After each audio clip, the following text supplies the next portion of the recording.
Être Premier ministre est une tâche difficile, sans doute encore un peu plus difficile en ce moment, mais on ne peut pas être Premier ministre lorsque les conditions ne sont pas remplies. Depuis 3 semaines, pourtant, j'ai tenté de bâtir les conditions pour lesquelles nous pourrions faire adopter un budget pour la France, pour l'État, mais aussi pour la sécurité sociale et répondre à quelques urgences importantes qui ne peuvent pas attendre 2027, l'élection présidentielle. Je ne veux pas toutes les citer, mais on le sait, sécurité du quotidien, les questions liées au pouvoir d'achat et au travail, la Nouvelle-Calédonie, les armées, dans un contexte international difficile, et tant d'autres sujets.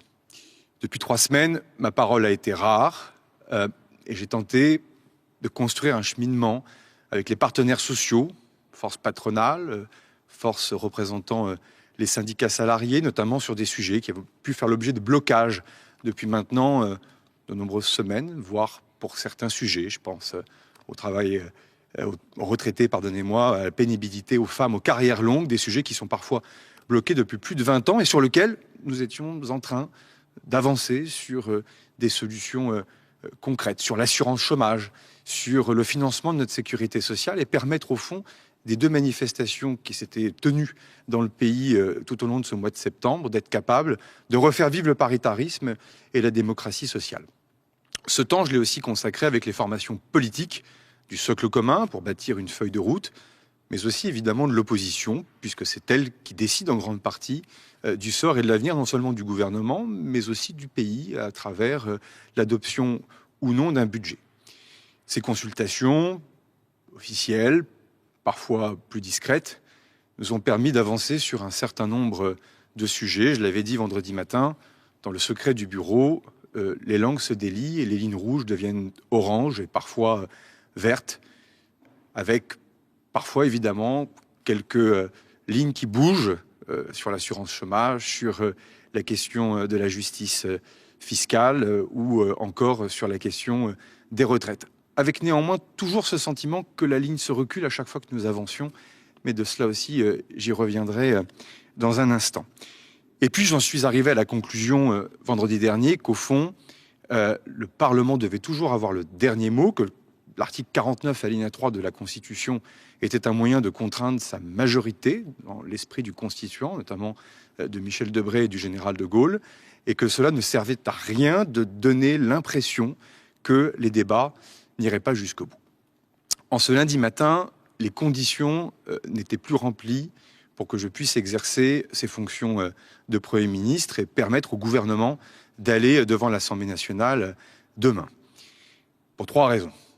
La première, c'est que précisément ces formations politiques ont fait mine parfois de ne pas voir le changement, la rupture profonde que représentait le fait de ne pas se servir de l'article 49 alinéa 3 de la Constitution. C'est-à-dire qu'au fond, il n'y avait plus de prétexte pour une censure préalable. En tout cas, il n'y avait plus de prétexte pour faire que les parlementaires refusent de faire leur métier de parlementaire, c'est-à-dire de discuter la loi, de l'amender, et le cas échéant, de voter ou non un texte. Et cette rupture, je le dis, elle a été soulignée par un certain nombre d'observateurs, d'acteurs de la vie politique, certains opposants d'ailleurs qui le demandaient historiquement, mais elle n'a pas permis ce choc de se dire on peut faire différemment et on peut construire les choses différemment.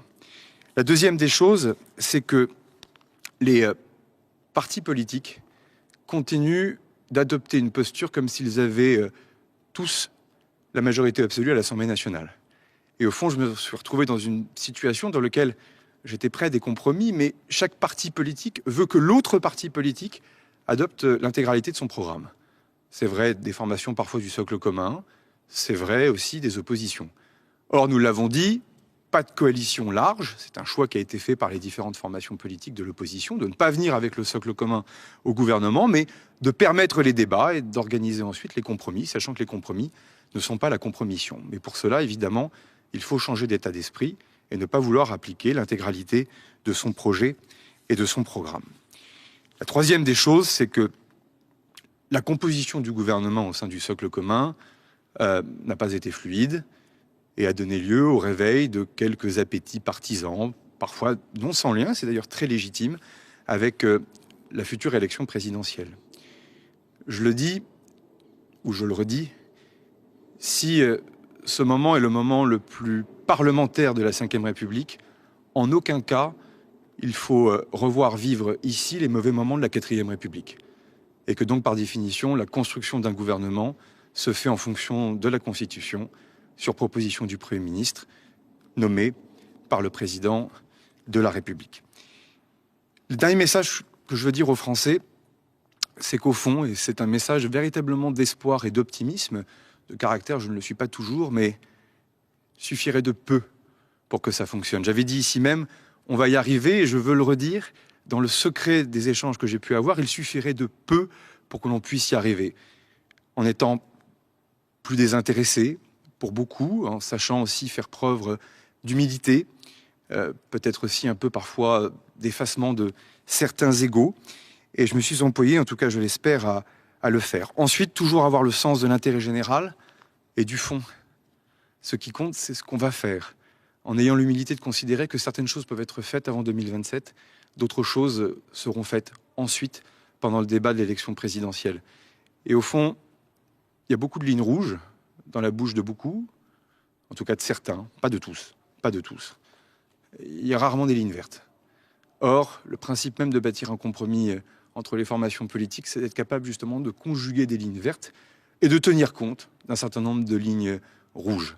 Mais on ne peut pas être dans les deux extrêmes, et certaines formations politiques de l'opposition l'ont compris, et je tiens à les remercier. Désormais, il faut que l'on puisse avancer, en tout cas que celles et ceux qui veulent trouver un chemin pour le pays puissent avancer.